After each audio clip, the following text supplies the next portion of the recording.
You know, there's this saying is, you know, you don't know what you don't know. And as you look at opportunities, unless you're in that area, you won't know the problems of that area. So right now, if you look at a lot of multinationals that are trying to find this cross-disciplinary, and it seems like the Muslim community has a lot of expertise from different disciplines. Are you seeing this interdisciplinary coming together to find some very unique needs and solving needs? Can you talk a little bit about that? No, unfortunately, whenever, see, I have a vision. What I want to do is, I want to construct, I want to buy 100 acres of land and make houses for the old people. And also be sure that they have recreation, that they can go hunting, or they can go swimming, or they can have their own games and things like that. Also have a mosque there and have medicine and all that. I need about $100 million. Okay. Out of the 50 acres, I want to use a commercial area so that will be able to generate money forever to serve these people, and we don't need that. Tomorrow I'm gone, whatever happens. People have been talking about things like this, but never anybody has been able to get together and put something together. So in one of the meetings, I got mad with these guys. I said, you know what, we'll never do it. Because first of all, you really don't have so much will to do it, like you're dying to do it, okay? And I said, what I'll do now, inshallah, from one of these projects that I'm doing on, I will put $100 million into this and really make it happen. Once this happens, then other communities in the United States will do the same. It was like a copycat. If they have been successful, let's do it. But somebody has to start that. And the problem is, unfortunately, we have so much strength in this room. Okay, when we all combine together, but we will never do it. For some reason or other, we are very bad at it. We are very bad at sharing risk, we are very bad at losing something, or we are very bad in telling somebody how bad he is. And that's why, I personally feel, till we get over this problem, and Jews have been very good, they have got over this problem, we always work together. I went to one, we have this swap meets in California, where people, sell their stuff, like a garage sale. Okay. So I went one day we went to a synagogue, and they had all the people were doing a swap meet there. There were like 10 families selling things. So I asked those guys, I said, what is that building next door? It looks such a big building. They said, this is a synagogue, small place. That's a place where we meet every Sunday to discuss about business. So all the Jews were meeting there and doing business activity, and synagogue they were meeting for 1 hour. 8 hours they were meeting for business. Why they will not be successful, They're bound to be successful because they are sharing with each other, That's the reason we are not successful, because we cannot combine together. The Muslims in Atlanta, when I was in trouble, one of the guys from Atlanta came over and he said, why don't you come to Atlanta to give us a lecture? And we would like to get together and help you. I said, all right. So I went to Atlanta. This was almost 15 years or 20 years back. I went there at one of the meetings like we are having. So it was in Ramadan. And one of the doctors then said, come to my house and we'll get some people. That day, I went to the doctor's house. 35 people were there. All the 35 people invested money in my account together. And each of them, for the $25,000 they put in, each of them got $125,000 in return. I gave them myself. See, but they took the risk, How many people will take a risk like that? And that's why we are in trouble. We don't want to help each other, we don't want to take the risk. Somebody becoming rich, that guy when he becomes rich, he forgets all these guys, who put the money.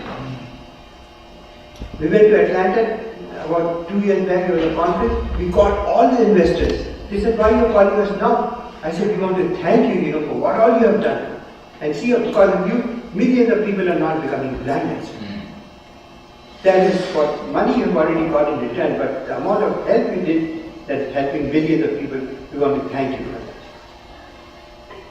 Yes? So you are also an immigrant, and all of us are immigrant. So what do you think? What strengths we got, and what are our weaknesses in order to become a good entrepreneur? See, immigrants are like a cockroach. Okay, you come after 20 years, the cockroach is still alive. How, there's no food, nothing, the cockroach is eating paper and keeping us. Okay, so immigrants are something different. Immigrants are very successful. You put them anywhere in the world, they'll be successful. Because they have that instinct, okay? My children don't have that, but I have. I cannot die. I will never die. Yes. I will never die. Nobody can kill me. Why? Because I have come to be successful. Now, the question is, some of the immigrants who have come here are not successful than the others. Okay? The reason is their motive has been different. Their motive was to come here to make money, to have a house, to have a car, to have children, go to school. That's it. Now that is all over. And they have attained that, but that was not the instinct that was in an immigrant. Immigrant is something that is an entrepreneur, he goes and does things which is impossible. Very few of us have done, and the rest of us have been successful. Okay, they have become doctors, they have become lawyers, they have become whatever they wanted to be in their professions. They are good, but beyond that they could not go because the vision was not there. You have to have the vision. That slide is gone, but that talked about the vision. If you don't have the vision, you'll never be there. The vision was short, so it finished. The vision has to be very big. You got to think big, then only you can make it big. Yes? After those doctors lend you the money, how did that make you feel more stressed? Because now you're taking other people's money, you have a vision, you have a plan, but then, I know that you said, everything, you have 200%, trust in Allah, but still, it's other people's money. If anything No, not a happens- single people's money is anymore. I have purchased everybody. Yeah, I know, but before that, that moment when they gave you the money, how was it? Very stressful. I did not like it at all. I could not sleep at night. It's iman.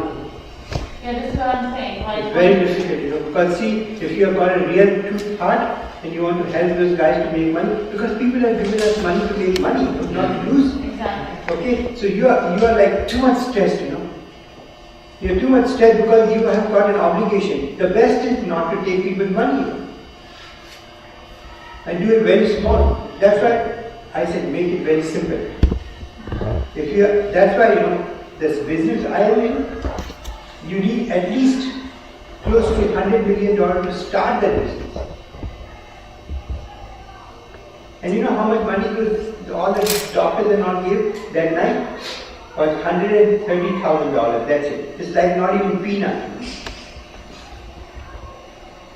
I gave each of them $125,000 back. Look at it. So they made so much money, unbelievable. But I'm just telling you because I want to be honest. Why I should have any problem giving them? A promise is a promise. Now if I want to raise tonight $10 million, no problem. No problem. You'll be throwing money at my feet 24 hours. That's why I told Umar, I said, Umar, when you're honest and sincere, people will be throwing money at your feet. Look at our prophet, Before he became the prophet, he was called the Amin, All the Jews were coming and giving money to keep in his house. Can you believe that? He was so honest, They didn't have to worry. So when you're, you're right actually, it's a lot of worry when you're honest.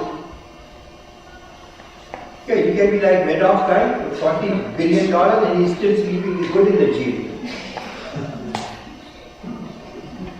It's very stressful, if you can do it on your own. But on the other hand, okay, I wish people get together and start something and then everybody gets you. I wish that. Like a lot of people come and believe me in these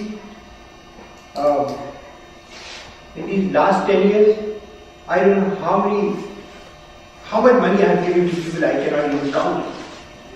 Because I'll never take that money back. Never. I've given those guys money, telling them I'll never take it back. Because I don't want that guy to be in stress, He's already in so much trouble. I'm giving him $100,000 and I'm saying, okay, give me back my money. He will die. So much stress. So I tell him in the beginning, when you come, I have this money, you don't have to give me back. This is why. I said, you know why? You are so much in trouble. Now I'm going to give you more trouble, put in a piece of paper saying that you have to give this money back at this time, this time, this time. No. Take it. Because that's the way you want to do it. But my way of doing business is totally unlike business, okay? So don't listen to me, please. It's not right, okay? A lot of people just say, you are crazy, fellow, That's why I don't call myself a businessman. I'm not a businessman. But you take risk. So that is you have to take risk, you have to take a calculated risk, Don't be a foolish guy to just take risk like that. When I left my job, I took a very, very big risk with Umar and Umrana, so small, my wife never worked. I said, what are you going to do? My wife said, what are you going to do? I said, you know what, I think the best thing is, let's go and sell towels. Towels, where? She said, where are you going to sell towels? I said, we'll sell in the swap meet towels. So we bought $700 of towels and we started selling. Umar and Umrana were very small, my sister-in-law had come, so we put her with these children, and my wife and I, we had a small car, the hatchback Honda, we put all the towels in it, and we started selling towels. Every day we used to make $200 from selling towels, profit. So after 3 months I told my wife, I should stop selling towels anymore. She said, why? I said, we know we can live in America. See, you take risk, but you take a calculated risk that you can at least feed your family. Because otherwise what happens? Most of the people, when they take a risk and they don't bring money to their family, it's a big problem for the family. So at least you can somehow your lifestyle might change, but don't make it into such a way that you will create them too much problem. So we have to look at a family also. We have to be sure that, see, like for example, most of the people when they are businessmen particularly. They're so much involved in their business and whatever they're doing, they never give their life to the family. Not much time to the family. And the family children especially suffer a lot. Most of the business owners now, and another friend, I said, on every Friday, we'll meet for at least 6 hours with our children. We won't go anywhere. So we formed an alliance of 3 families for 9 years. Every Friday, we did not go anywhere. We were with our children and making them grow, putting them, projects and whatever we did. And every day, when Umar and Umrana were doing homework, every day I was sitting with them for 1 hour with Umar and 1 hour with Umrana. Every day. Whatever it is. Now, I tell them, you know what? You cannot blame your father that he didn't spend your time. And they were grown up, they were saying, Abba, why are you sitting now? We know everything. Don't sit with us. I said, I'm going to still be sitting with you because when you become old and when you're grown up, you will forget that your father was still sitting with you when you needed it. Umar was going to college and he was doing calculus.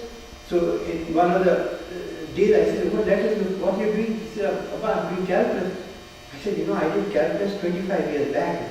Then we started looking at, I started looking at could solve all his problems. Because it came back, I learned myself, I did not, didn't remember by heart. All the formulas started coming in everything else. Because you really spend your time, That's a very valuable time you spend with your children. So you have to have a balance, Most of the people don't have this balance, Now, of course, my wife said, why are you traveling so much, We have money, we have everything. You don't need to go. I said, wait a minute. I have done my duty now. Okay? Let me go and help these people around the world. They need my help. Not the money now. It's the help that I have to provide to the people. So many doctors I train every day, What I get from it? Not money, Millions of people are not becoming blind, What money can do? One eye, you just close your eyes and you'll be totally useless, cannot do anything, And how many millions of people can see every day? See, that's a reward Allah gives you. Yes, sir. So my question is, are there any advice you can give on how you get your product or idea to others? How do you get that startup going? When you have an idea and you did the planning, try to define the problem. Of course, you're doing your best. You may be mistaken. You will discover that. But once you have that ready, and now it's time to hit the streets, hit the market, get it going. That's very, very difficult. There's lots of challenges. Can you give some thoughts or